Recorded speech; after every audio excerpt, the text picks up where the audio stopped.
you got to step beyond that and think about means of production are being held up. So, machinery and tools and things that are creating, cutting lumber or that are providing the actual necessities for producing are being held up as well. So it's not just like individuals who are not getting their moon pies in excess or whatever it is. But that's the way that they'd like to play this off, because that's the leftist thing of just dismissing any new tragedy by saying, oh, well, look, you're actually crazy for even worrying about this, or, oh, things are already bad, so don't even worry about this in the first place. This like contempt you had for like this decadent society back in the day, then comes to like, just kind of justify your dismissal of people are going to go hungry.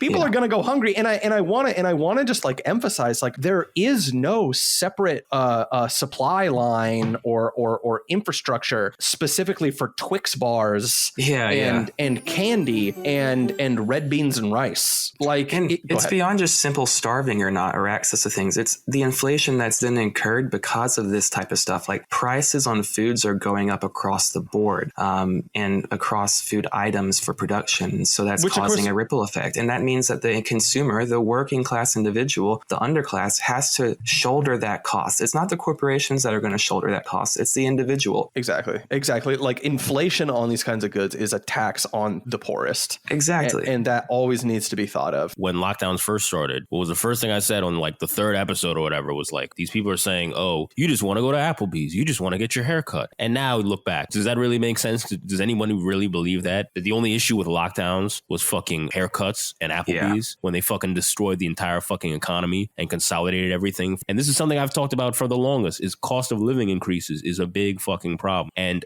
they printed all this money to pump into this dead economy to bail out their friends again, like they did in 2008. That's what all the COVID bailouts are. And shocker, there's a fucking, cost of that trickles down where everything costs more and people can't afford it and the jobs are gone. Like, I don't know. Why do I have to say this shit? Why do I have to explain this shit to a fucking leftist? A fucking Marxist cat, This is the Fed Post.